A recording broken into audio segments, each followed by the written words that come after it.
Hey you guys, all right. So you are ready to hire your first employee. Woo-hoo! Congratulations. I know the feeling. It's a great feeling to be able to hire someone, okay? So the first thing you're going to want to do, I want to give you a few tips that helped me out. This is what I did and it worked best for me, okay? So first thing you have to understand is when you start hiring, when you start interviewing people, people are not going to show up to the interview, and it's totally normal, okay? It's nothing, it doesn't have anything to do with you, but it's just normal. Like, people don't come to the interview. So what you're going to have to do is set up an interview for, set up as many people as possible. I try to do 10.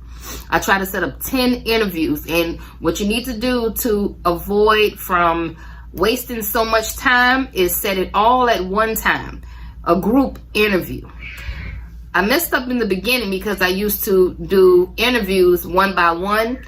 So if you got like 5 interviews and you space them out 30 minute, 30 minute, 30 minute, 30 minute, well, what if only one person shows up and he's like a 4 o'clock and it's like 2 o'clock, you know? So you have to think about those things. I wasted so much time waiting for people to show up. I just couldn't understand it. I thought I was doing something wrong. I was like, damn, nobody's showing up to a freaking interview. I'm trying to interview you for a job. Hey, I've always showed up to all my interviews for jobs, but that's just me.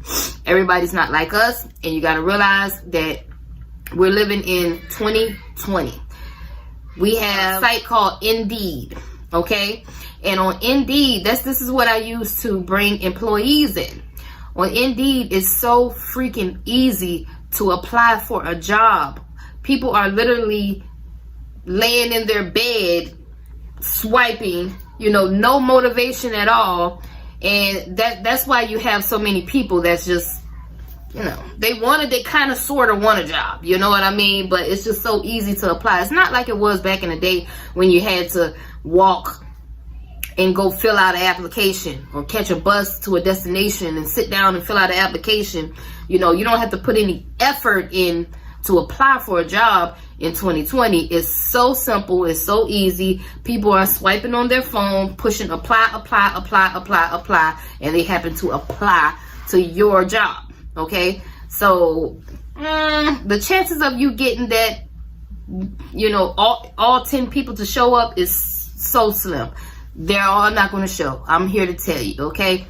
So just don't be expecting everyone to show up, and set a group interview up. Before you set the group interview up, what I do a phone interview first. So I'll do a phone interview first just to kind of feel the person out. You know, you can feel a person out by talking to them on the phone. You can feel their character. And if I like their character, if you impress me enough over the phone, then I'll invite you to the group interview. So invite them to the group interview. Let's say the interview starts at 10 o'clock.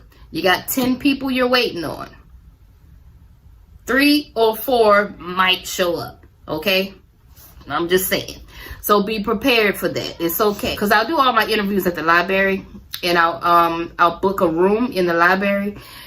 Each one will show up, and I'll just take them, and I'll do an interview with each one of them. I'll say, okay, you next, and I'll call their name, and then I'll just do an interview with them, and then all of them fill out their application at the same time, and then I'll slowly interview each one of them. That way they're waiting on me, and I'm not waiting on them. Okay? A few places that I get my employees: Craigslist, Indeed, and social media. Facebook is the best, or LinkedIn. So those are the sites that I use to pull all of my employees. I've never had a problem getting employees off of these sites. The problem is weeding through the bad ones and getting those good ones. So you really have to be a good judge of character of who you want to represent your company. Okay, you have done your interview, your group interview, and you sat home and you went through and you said, okay, I think I got some people. So now you're ready to hire. You need the hiring paperwork. The paperwork that you're going to need is 1, application. You can pull that up online for free. 2, you're going to need a W-4. W-4 form. You can pull this up online. It's free. Then you're going to need a non-compete agreement. All of these papers, you can get them for free. You can just Google them and push PDF and something to pull up, I promise you. The next form you're going to need is a I-9 form. This is to verify that the employee is who they say they are. Okay, that's the I-9. So your W-4, non-compete agreement, your I-9 form, and make sure they fill out a application, okay? After you do all that, you're going to go home and you're going to take the I-9 form and put that information into your EVerification account. You need to set up an EVerification account because this is how you tell whether they are who they say they are, okay? People lie, they'll bring you a social security card and a ID, and you as the employer have to make sure that they match. So you use the EVerification website to do that. You can go on www.everification.gov.com so that you can e-verify that employee to make sure that person is who they say they are. Then after that, you also need to get a employee handbook, and you need to have them sign this at the interview. Have them look it over. Go over the employee handbook with them. Form Swift. That's where I get all of my employee handbooks. And just make sure that when you're a new business and you do a handbook, it's a lot of things that you're not going to know that you need to implement it into your company. And it's okay. What I did, as the months went by, I would change my policy around. So whenever I had a problem with an employee, they came late, or I had a problem with a client, maybe they were paying late, and I need to implement a late fee into the contract or whatnot. So you're always going to be kind of switching up and implementing new rules into your handbook in the beginning until you get your handbook exactly the way you want it. So it took me about 6 months of devastation going through goods and bads, and I just tried different things out, see what's working, what's not. And every other week I would change something inside the handbook. We got new rules, because you don't know what you're going to get yourself into until you get yourself in it. Then you will know, okay, well, this isn't the way I want to do it. I want to do it this way. And then you kind of change your handbook up as you go along. Okay. So that's what I did. Next thing you need to know is you have to have at least 2 months of employee pay in your bank account. If you're trying to hire 2 people, then you need to have their paycheck in your account for 2 months, so that you can stay ahead of the game. Your clients are going to take 30, sometimes 60 days to pay you. So these are all things that I struggled with in the beginning, and hopefully you don't struggle with the same thing.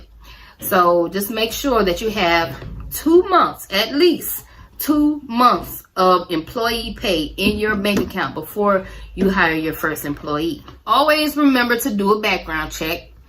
What we usually do, I believe the background check is about $15. If we decide to hire an employee, that $15 will come out of their first check. That way it's not costly to the company. They have to basically pay for their own background check. So if they are lying on their background, then, they pay for their own background check. So it doesn't cost the employer anything. So we do take background check. We do background checks on all employees, and that money will come out of their first check. Last but not least, you need to be accepting applications at all times. You are never not accepting applications. You might not be hiring, but if someone asks you about a job, always say, yes, we're accepting applications. Give them an application, because I'm going to tell you right now, the cleaning business has a very, very high turnover. It's very hard to find good employees that want to stick in this cleaning business. So you have to always be revolving and willing to take applications, so that if someone falls, you can just pick up another application and, hey, are you still interested? You sure? All right, well, meet me. Yeah. Okay. So always be accepting applications at all times. So that's it. That's pretty much all you need to get started with your first employee. I wish you guys the best. Good luck. It's going to be a very, very exciting road for you. When you hire your first employees, you're going to go through good ones, bad ones. Hey, that's the name of the game. But when you have your good employees, make sure you reward them.